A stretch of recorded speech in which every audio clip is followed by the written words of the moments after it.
He is from IIT Kharagpur Metallurgical and Materials Engineering Department, and he is going to talk about the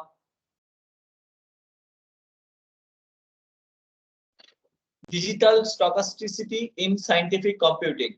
So, with your brief introduction, please, sir, you can start your talk now so that we can learn something from you.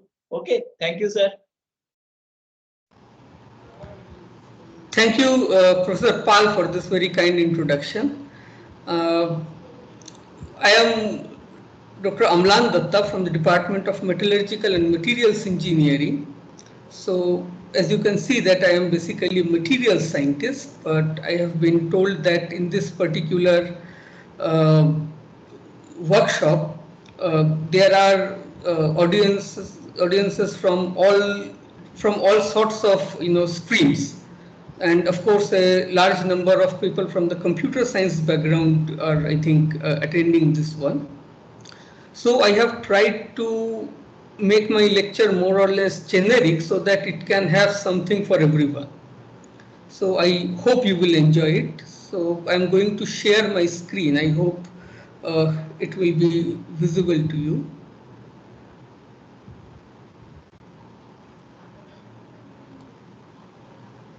Is my screen visible? Can you confirm, Dr. Pal, please? Yes, it's visible. Thank you. Thank you very much. Thank you very much. Of course, it is a very long session, 2-hour session. You just had another session some time back. So we can perhaps take 1 or 2 short breaks during the whole session so that we can get some relief. So the topic on which I am going to speak today, that is regarding the concept of digital stochasticity, and particularly digital stochasticity in the context of scientific computing. Now, we know what stochasticity, sorry, we know what stochasticity basically means. So whenever we are referring to any kind of, probability, any kind of, some kind of element which has a concept of chance there, then we call that particular process is a stochastic process. It is not deterministic, but probability plays a role there. Now, we use the computers for simulating many processes, many physical processes, I can say. Now, when we are going to simulate such a process, now according to what kind of process we are simulating, it is quite possible that the underlying phenomenon involves an element of chance, some kind of stochasticity, stochasticity is there. But when we try to simulate it on a computer, the question is, how do we include that element of stochasticity? Because we know that nothing can be random in a computer. The computer is essentially a deterministic machine. You provide an algorithm, it implements that algorithm, and it generates the output. It is going to perform exactly as the algorithm is going to say.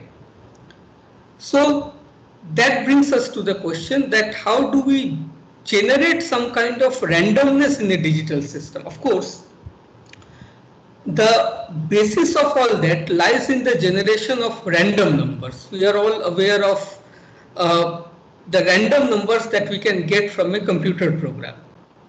So in any programming language, or at least in most of the programming languages that we use, there is some facility which is going to provide us with the random numbers. It can generate a stream of random numbers.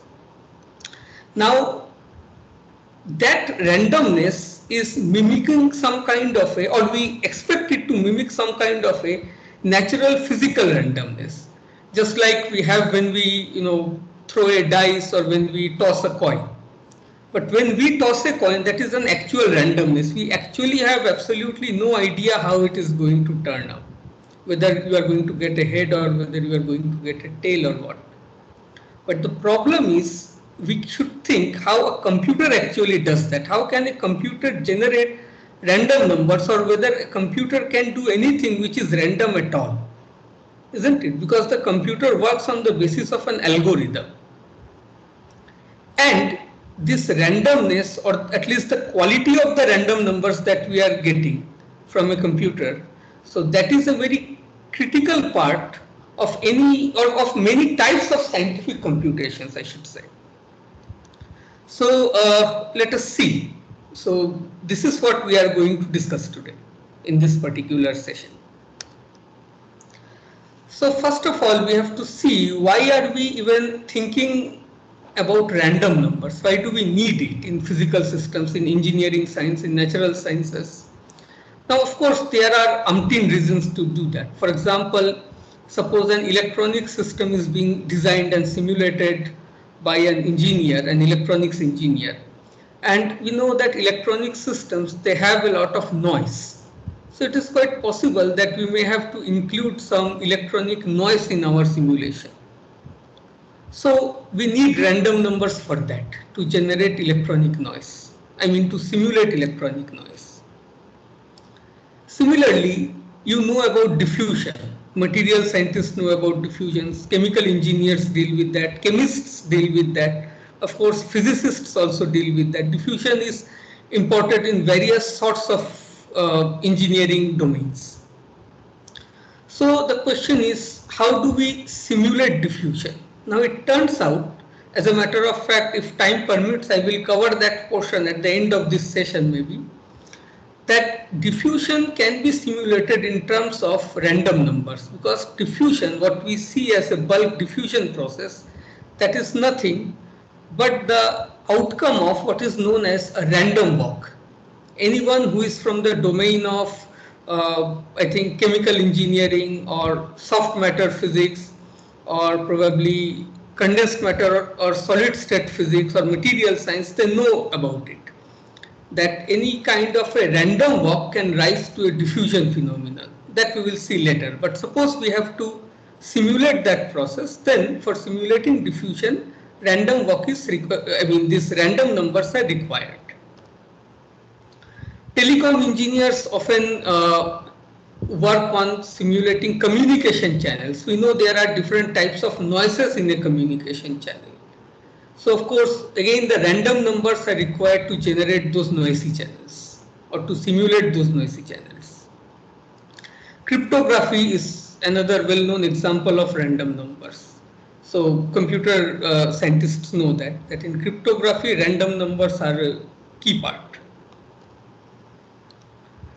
So this brings us to our question that what exactly do we understand by the term randomness, or more importantly, whether a computer generated random number is actually a random number or it is something else. So it turns out that we are not exactly dealing with true randomness, but some kind of a pseudo randomness, because as we expect, anything which works on the basis of algorithm cannot generate randomness. It is bound to generate some kind of deterministic value, deterministic output. So the random number generating algorithms that the computers use, they generate not what we call the true random numbers, but the pseudo random numbers. Pseudo in a sense that it is generated by means of algorithms, so these are actually deterministic. So if two computers start from the exact same point with the exact same input, they are going to generate the same randomness or the same sequence of numbers. So that is why we call it a pseudo random number. But from the perspective of the user, from the point of view of the observer, they appear to be random. Because we cannot directly understand that how it starts from one point and what your next point is going to be. You cannot guess it.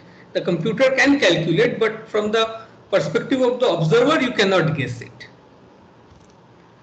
So let us suppose that we consider a standard uniform random number generator. Uniform random number generator means the probability density is uniform. With equal probability, it is generating from 0 to 1. We are assuming that it is a standard random number generator. That means all the random numbers are values varying from 0 to 1. So when a computer is generating, you can assume that these are floating point values. So like 0.75, 0.293, any number between 0 to 1. And these are generated with uniform probability distribution. Okay. So of course the area under the probability distribution, or the area under the probability density, I should say, that is 1 all the time. So if it is flat and this range is 0 to 1, then it has to be 1. So the probability density is exactly 1. Okay. So as I have shown here, so when it is from 0 to 1, the probability density is 1, otherwise it is 0 everywhere else. Now, when we say that a pseudo-random number generator, remember that the pseudo-random number generator is an algorithmic random number generator that is working on the principle of some algorithm. So this algorithm is working nicely if there is absence of any correlation. What we basically mean is that suppose I generate a number xi and then the next number is xi plus 1. Then statistically there is no correlation between xi and the next number xi plus 1. So xi plus 1 is totally independent of the previous value xi. So the joint probability that xi plus 1 is following xi is equal to the probability density for xi multiplied by the probability density of the next number, that is xi plus 1, because they are independent events. And since both are equal to 1, so their product is equal to 1. And the same is true for any two numbers xi and xj. So xi is independent of xi plus 1. Xi plus 1 is not related to xi plus 2, xi plus 2 is not related to xi plus 3, and so on. So that means if I pick any two random numbers from the stream of random numbers that we are getting, and we find that they are statistically independent, any two values xi and xj, then we say that the random number stream is of good quality. Now there are multiple algorithms for generating the random number sequences. The first one is what we say the linear congruent, or also known as the modulo generator. This is one of the earliest methods and it is still in use in many ways. The technique is very simple. So this generator has three parameters. The first parameter is called A. I mean using the symbol A here, which is some kind of a multiplier. Then I have an offset value which is C, denoted as C here, and then a modulo value M. Now the technique is that I take any particular value xi minus 1, and using that I can generate the next value xi using this relation. So I take the original value xi minus 1, multiply it with the multiplier A, on top of that I add the offset value C, and then this whole value is exposed to the modulo operation with respect to the modulo M. So the idea is that I start with a number x0, which is the seed integer. These are all integers, remember I am speaking in terms of integers. So I am starting with a number x0, then I am calculating x1, x0 will give me x1, okay. Then x1 will give me the next value x2, x2 will give me the next value x3, and the chain continues like that. In this way we are generating the numbers using this method, the modulo generator. What is the meaning of this modulo operation? I am writing it here.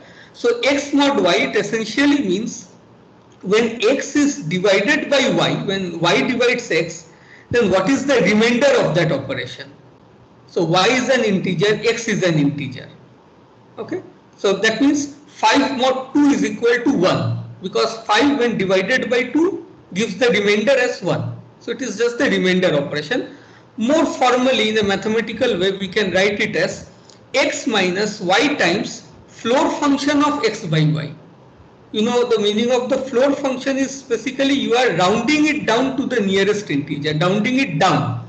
So that means if any value is, let us say 0.1, its floor value is 0. If the value is 5.9, the floor value is 5. If the value is minus 2.3, the floor value is minus 3. Okay, so it is you have to round it to the value to the next nearest integer which is smaller than that value. Okay, so when you do that x minus y times floor function of x by y, you find that you are essentially getting the remainder x divided by y, and what is the remainder of that. So that is the modulo operation. So you are doing the modulo operation with respect to the m on this whole thing. Got it? Of course, we are going to get the values in terms of the integers. I just told you that the standard generator is based upon the values which are generated from 0 to 1. So if you actually get the values from some integers, and since it is the remainder after dividing by y, so that means all the values are less than y. When you do this operation, the remainder cannot be larger than the divisor. So all the values are less than y. So that means you can generate all these numbers, these integers, and divide all of them by y. So that the values will now vary from 0 to 1. Got it? So it is, you first generate the integers and then divide by y. Now what is the periodicity of the linear congruent generator? Now why am I talking about periodicity? Because it turns out that whenever we have this kind of algorithmic random number generators, they cannot keep producing the numbers forever. I mean the random numbers forever. After some time you will see that there is a periodicity there. That means the same sequence will start getting repeated. So the moment it gets repeated, it is no longer a good random number generator, because then the randomness is gone. There is a long-term correlation which is coming into picture. It becomes periodic. A periodic thing is not a random, isn't it? So the form of the modulo generator indicates, because form means since we are dividing it by m and the maximum possible value is m, basically 0 to m minus 1, then it says that the upper bound, that means the maximum possible periodicity, is m minus 1. However, this is not a problem, because you can say that I can always take my value of m large enough so that m minus 1 is good enough for any practical purpose that I may have. However, there is a catch here. Upper bound does not dictate that it is guaranteed that the periodicity will be m minus 1. It basically means that the periodicity cannot be larger than m minus 1, but it can actually be shorter than m minus 1. So suppose the value of m is 50,000, it says that the periodicity cannot be larger than 49,999, but it is quite possible that your random number generator is giving a periodicity of only 5. So after every 5 numbers, the same sequence is repeated. So of course it is unusable. The random number generator is not satisfactory. So there are special conditions which guarantee that the maximum possible periodicity of m minus 1 will be attained. So I am not going to show any mathematical proof of this. There are techniques borrowed from, or the tools borrowed from the number theories. There are results from the mathematical domain of number theory which can be used to prove these results, but I am just going to give an overview without showing an actual mathematical proof. So there are two categories. The first one is when c is equal to 0. So you remember that this c offset is there. So one class is when this c is equal to 0. So when c is equal to 0, there are two sub cases. The first case is when the modulo value m is a power of 2. So m is 2 to the power something, 2 to the power some integer value. Then it says that a maximum possible periodicity of m by 4 is available. That means the periodicity is not m minus 1, but in this case when m is a power of 2, the maximum possible periodicity is much less than that. It is only m by 4. But that m by 4 is again not available all the time. It is only available when a minus 3 or a minus 5 is divisible by 8. So you remember this is the multiplier a. So when c is equal to 0, the maximum possible periodicity is m by 4 when m is a power of 2, when this a minus 3 and a minus 5 is divisible by 8 and the initial seed value x0 is odd. It is an odd number. The second condition is that if m is a prime number, of course prime number is an odd number also, so when m is a prime number, then the maximum possible period of m minus 1 is possible if the multiplier a is a primitive element modulo m. The keyword here is primitive element modulo m. Now let us see what it basically means. First of all, there is something which is called the order modulo m. So an order modulo m, you can see I have written here is that. So suppose an integer a is given, then the order modulo m of that integer is the smallest value of the integer k, for which a to the power k mod m equals to 1. You understand? So it means the value a is given to me, m is known to me, then k is such a value, for which a to the power k mod m is equal to 1, but out of those all the values of k, the smallest value which satisfies this condition is known as the order modulo m for this integer a, this value k. Got it? Now there is another thing which is the primitive element modulo m. So primitive element modulo m says that for a given value of the modulo m, the integer a which has the largest possible order modulo. Remember, k is the smallest value which satisfies this condition, but out of for different values of a, will have different values of k as the order modulo. Now out of all those possible a values, the one which has the largest order modulo k, that is known as the primitive element modulo m, and that maximum, that largest order modulo, it turns out to be m minus 1 itself. So that is the primitive element modulo m. So order modulo m dictates the meaning of primitive element modulo m, and here we find that when m is a prime number, a period of m minus 1 is possible if a is a primitive element modulo m. Okay.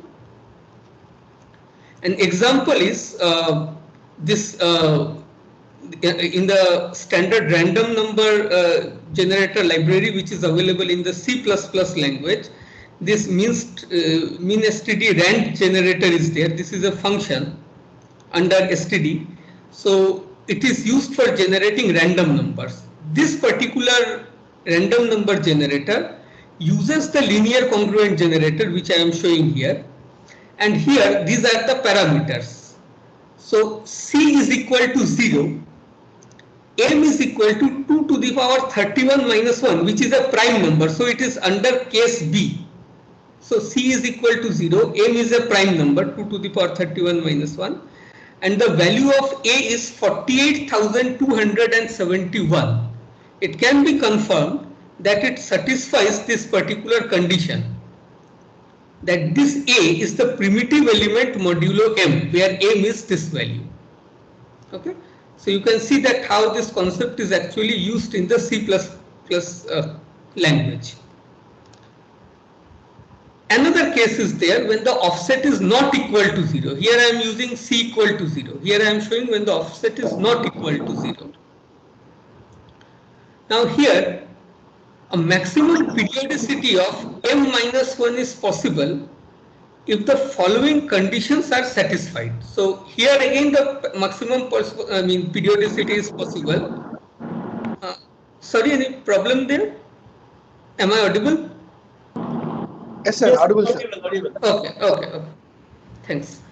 So the maximum possible periodicity of m minus 1 is possible here also when C is not equal to 0, but the condition is that 3 separate subconditions have to be satisfied simultaneously, and this set of conditions is known as the Hull-Dobel theorem. So these conditions are M and C are co-prime numbers, okay, or what we call as the relative primes. That means they should not have a common prime divisor, M and C. Then the second condition is a minus 1 should be divisible by all the prime factors of m, that is condition 2. Condition 3 is a minus 1 is divisible by 4 if m is divisible by 4. Okay. So if you find that m is divisible by 4, then a minus 1 should be divisible by 4 as well.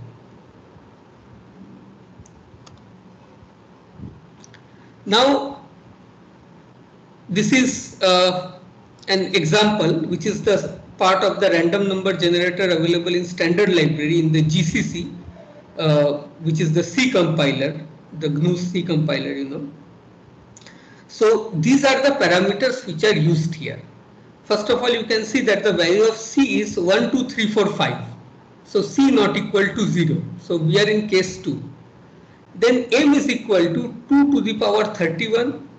A is equal to 110351525, and it turns out that this combination satisfies all these three conditions of Hall-Dobel theorem. You can see here that m and C are co-prime. M is 2 to the power 31, so the only prime factor is 2. C is an odd number, so they are co-prime. Then a minus 1 should be divisible by all the prime factors of m. So a minus 1 is an even number and the prime factors of m are all 2. So a minus 1 is divisible by prime factors of m. So the second condition is also satisfied. Then the third condition is a minus 1 should be divisible by 4 if m is divisible by 4. So you can see that m is actually divisible by 4. 2 to the power 31 is divisible by 2 to the power 2. Which means a minus 1, so you can see a minus 1 if I do, so the last two digits will be 44. Okay, so of course a minus 1 is also divisible by 4, so you can see that it satisfies all these three conditions, and you can see an exact use in the standard library in GCC. I have something for you here from the GitHub. I am showing you the actual implementation of the standard library of GCC. So those from the computer science stream, you can probably identify it. So this is where it is implemented in the C programming language here in the actual GCC standard library. So here you see in this line 364, this is implemented. This value is the multiplier C. Here, this is the multiplier A, this 110, this thing. So A multiplied by xi minus 1 plus C, C is this value, 1, 2, 3, 4, 5, 1, 2, 3, 4, 5. Mod, the mod m operation I told you, this is a bitwise trick to implement the mod m operation. They have done it using the bitwise AND operation. So mod m is equivalent to bitwise m operation with m minus 1. So m minus 1 is in hexadecimal, 2 to the power 31 minus 1 is simply 7FFFF, this thing. So this is just a bitwise trick for doing the mod operation, but that is not important. So basically this line shows how the modular generator is implemented in the standard library of GCC and how they are satisfying the Hall-Dobel theorem. Now let us go to another technique. There are many techniques. I will just show you two examples for generating the methods of generating random numbers. The second one is this, what we call as the shift register generator. Now shift register generator is something which is sometimes implemented, which is a hardwired algorithm in many of the embedded systems. In some of the chips, I think they already provide the shift register generator, which is inbuilt there. You don't actually have to implement it using a software. So the idea is simple, that you initially start with a stream of random numbers. Okay, that stream can come from some other technique. Let us say, some kind of, let us say the congruent generator. So from the congruent generator, initially you generate a few hundred random numbers, and then using those few hundred random number generators, we proceed further. How do we proceed further? In this way. Suppose I am converting every integer, all these random integers, into some kind of a binary format. Okay. So here I minus 1 is this 0, 0, 1, 1. I am just showing some arbitrary example. The previous value I minus 2 is 1, 1, 0, 1 something. In this way we can go back up to I minus n and some value is there 1, 0, 1, 1 something like that. Then using the previous n values we actually calculate the next value I. How we calculate it?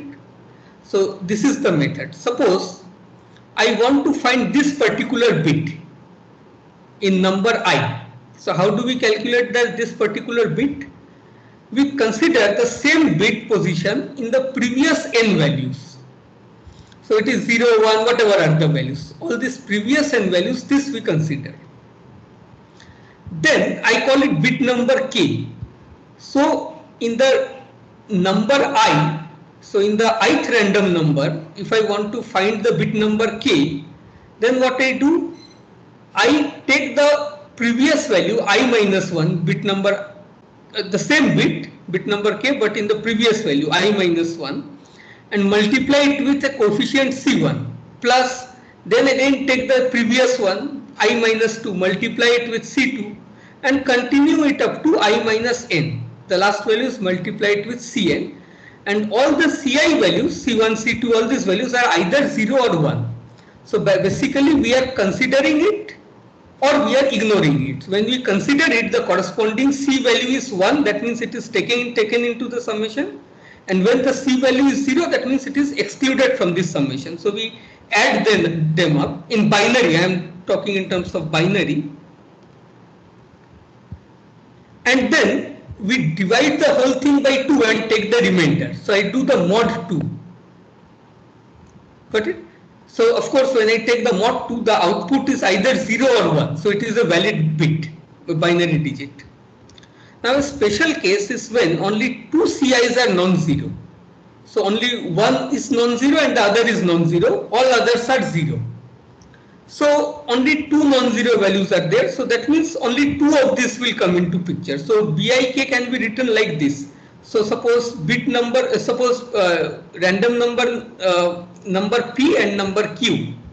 So it will be CP BI minus PK plus CQ BI minus QK, and CP and CQ are both 1 because these are the only two which are present. So this plus this mod 2. So this is a special case, and this is something what is often implemented in the hardware based random number generators, I mean which are implemented on the chip. The reason is that this plus this, if I add 2 bit and do the mod 2 operation, this is equivalent to doing the exclusive OR operation, XOR. You don't actually have to do the arithmetic division. It is simply an XOR operation between these 2 bits. Got it? So it can be easily implemented in a digital circuit directly. Now the maximum possible periodicity is 2 to the power n minus 1, and it is possible for some magic values of P and Q, that which previous 2 bits we have to take. So bit number, I mean the previous value number P and then the previous one number Q. So some magic PQ pairs are known which will give you the maximum possible periodicity, and these values are 98, 27. So P is 98, Q is 27, then 521, 32, 250 and 103. So some known pairs are there. So using this we can do this kind of a generation of the random numbers. Now I would basically like to show you a straightforward implementation. Let us see here. So I am doing it in MATLAB. I hope my screen is visible to you. I am showing a program in MATLAB which I just wrote. So is it visible? Can anyone confirm, please?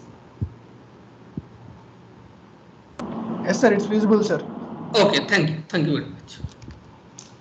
So it is okay if you are not fluent in MATLAB, that is not a problem. That is, the familiarity with the programming language is not important. You just see the idea. So here I have written a function since we are going to use it again and again, it is better to write a generic function. So I am writing a function. The function's input variables are this variable length, how many numbers I want, length of the series.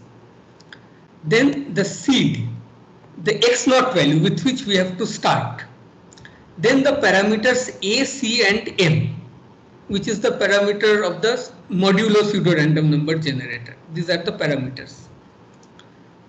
Now let us see how we are implementing it. So I am writing x is equal to, I am just initially creating a blank array of length len plus 1.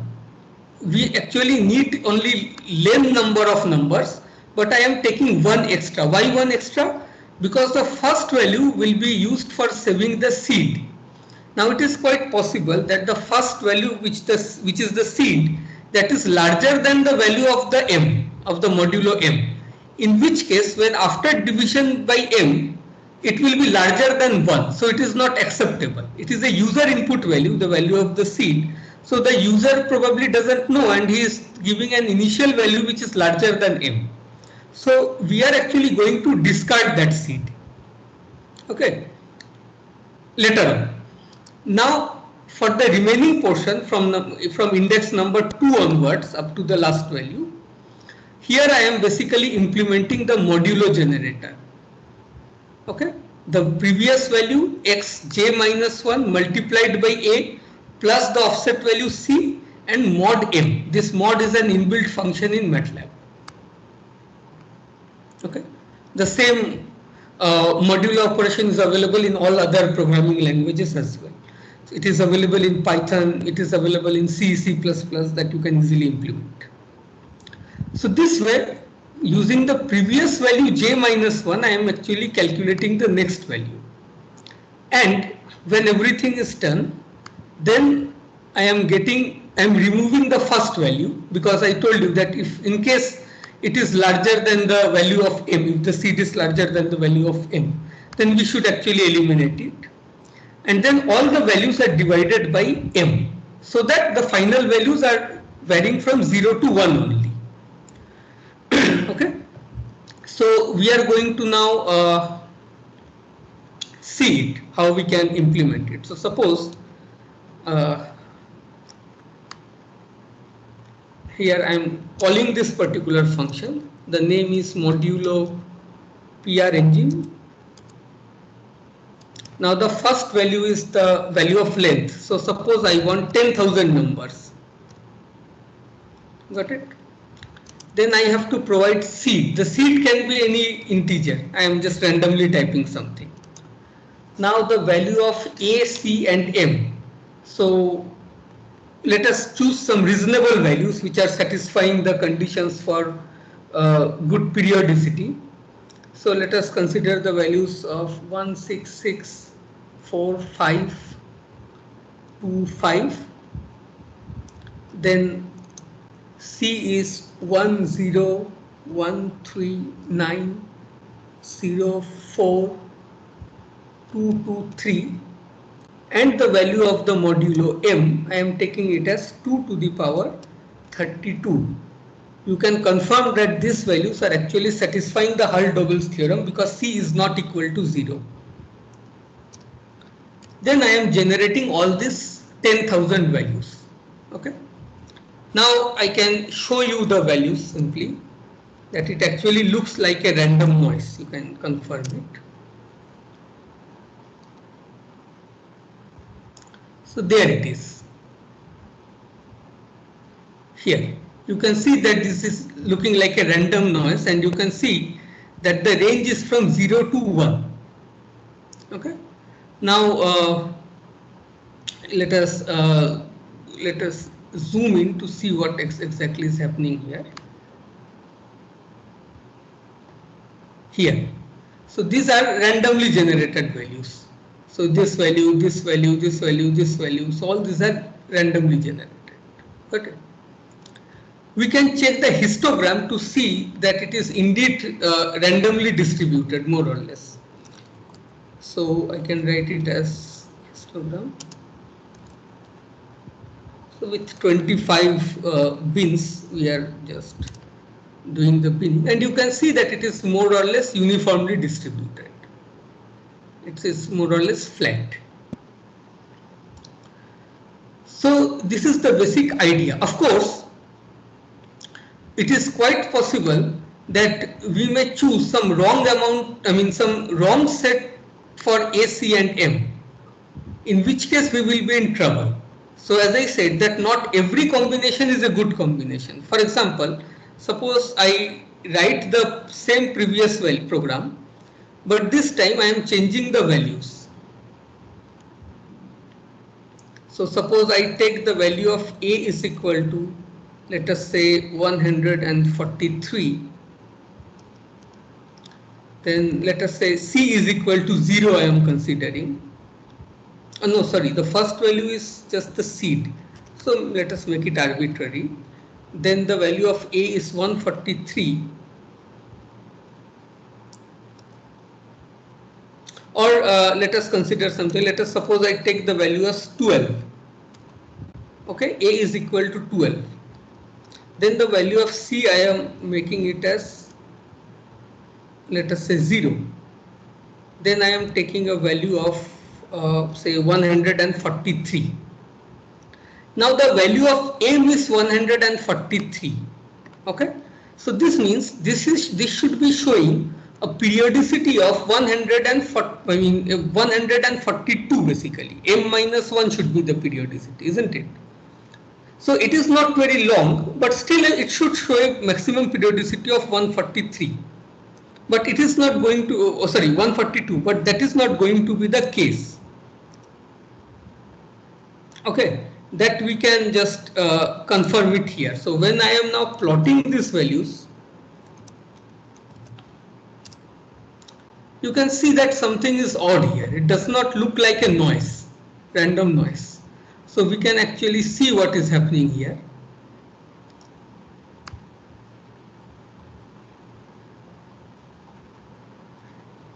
And there you can see what is wrong here. Let me zoom it further.